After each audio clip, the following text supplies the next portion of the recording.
So yun, what's up mga boss idol, magandang araw sa ating lahat. Napakainit na araw, boss idol, naku po. And yun, so bali kahapon kamamay day lang natin yung mga nokis natin. Ang healthy, ang lalakas. Tapos ngayon mga namatay sila. Hindi ko alam kung bakit, siguro sa sobrang init. Sobrang init ng panahon, grabe. Namatay pati yung mga sisiw natin na mga bagong hatch. Namamatay, mga nanigas yung iba. Yung mga wing ban, oh. Ang dami. Pinaglilibing ko na kanina, ang dami natin namatay na cockerels. Ayan, ang dami wing ban.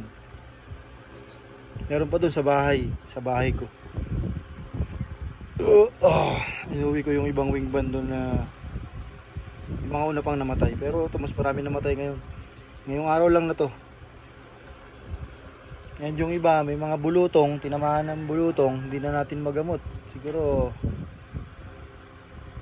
baka mahina talaga yung manok pagka ganun, pagka yung matagal gumaling. Kahit may bakuna sila, pag tinamahan sila ng sakit, pag mahina sila, talagang mahina talaga sila. Dami ah. Napakaraming wing ban nito. Ayan.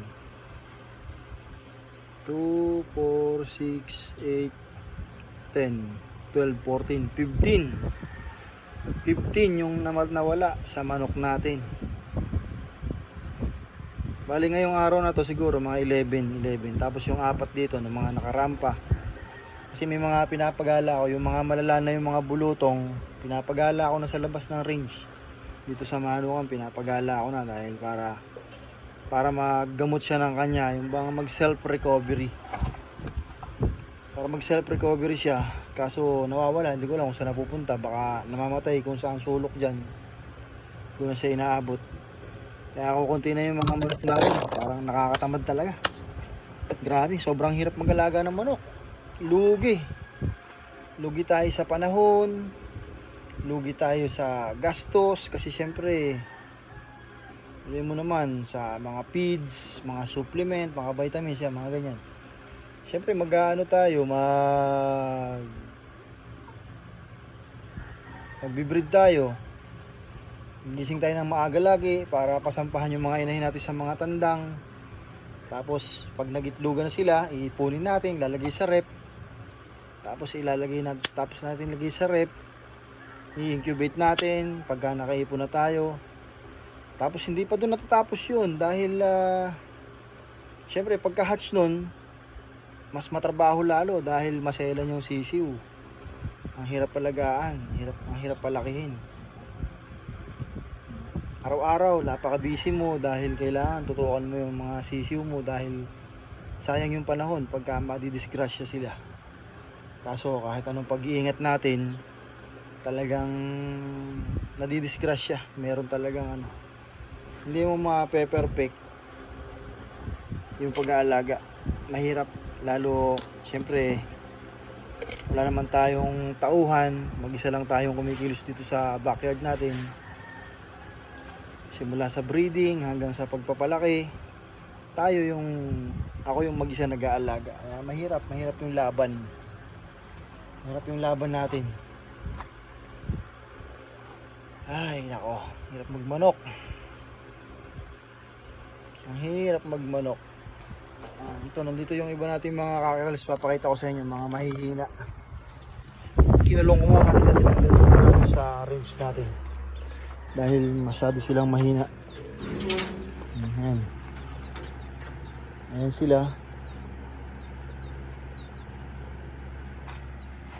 Yung iba naman pinagala ako kasi yung mga bulutong nila masyadong marami. Silipin natin yung range natin. Kukunti na lang din yung nokis natin dito. Kasi tinatamad na rin tayo mag-alaga. Nakakawalang gana kasi nakapanlalambot. Namamatay yung mga alaga natin. Hirap nilang alagaan yan. Yan na lang ang natitira.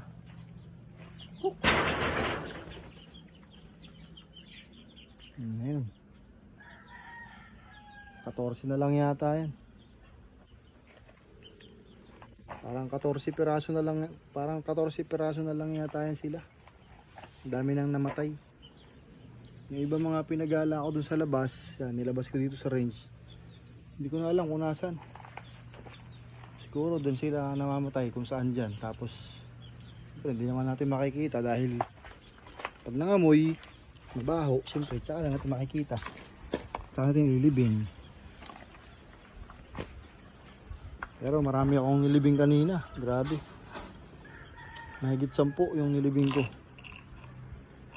Dahil ang dami nating namatay. Pati mga sisiw namamatay. Punta naman tayo dito sa flying pet. Meron din dito dalawa na mahina. May 2 piraso dito. Meron din 2 piraso. Ayan o. Mahina rin kaya nilagay ko muna dyan.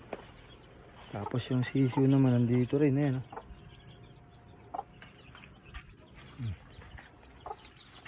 Kita natin yung mga sisiw. Yan, yung sisiw natin yan. Yung mga sisiw. Marami yan. Kaso yan na lang yung natira din. Marami yan kaso yan na lang yung natira. Dahil wala. Na-heat stroke siguro sila sa sobrang init. Dito yung 6 na piraso natin dito na namatay. Tapos yung 1 piraso dito namatay din. Kaya 6 to sana eh. 5 na lang sila. Yan, 5 na lang.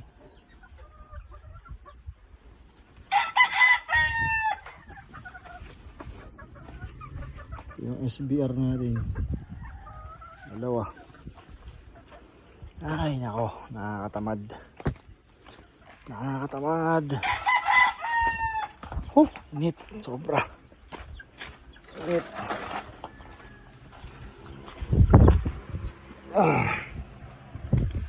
Buti pa yung ibang mga babae na nokis natin, yung mga pinagala ko matitibay. Pero may mga namamatay din sa kanila, kaya lang yung iba sa kanila, mga malalakas, nakakasurvive. Malalaki na rin yung iba. Pwede lang i-adobo. Joke lang. Dahil sila yung gagamitin natin sa mga susunod na season. Yung mga breeder pa naman tayo, mga babae. Kaso yung mga lalaki, na-out ko na dahil ang dami nga nating sisiw. Kaso ngayon naman, naubos naman yung mga sisiw natin. Grabe itong pagmamanok natin na to. Masyadong mabigat yung laban. Masyadong mabigat yung laban sa pagmamanok. Ang hirap, grabe.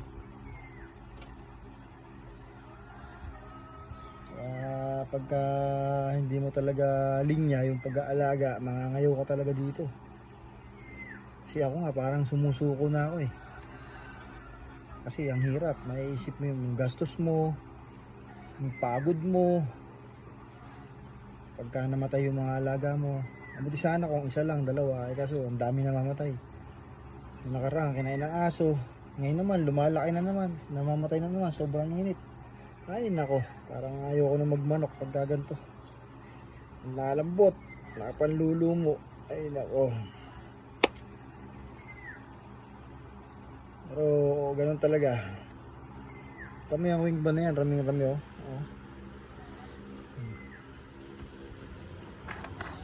Pwede pa, meron pa sa bahay yung mga unang namatay. Ano pa ang gagawin natin dyan? Ilang piraso na lang yung natitira. Wala nang 20 siguro to eh. Bilis maubos. Ilang piraso to? 50 ano to eh. 52 itong pinabandidan namin. Pinabandidan ko 52. Tapos ngayon yan na lang yung natitira. So paano, hanggang dito na lang mga boss idol. Update ko kayo kung sa mga susunod na araw. Kasi medyo ano pa ako ngayon, magulo pa yung isip ko. dahil naubos na naman yung mga manok natin, kakanda matay. Maraming salamat mga boss idol, let's go.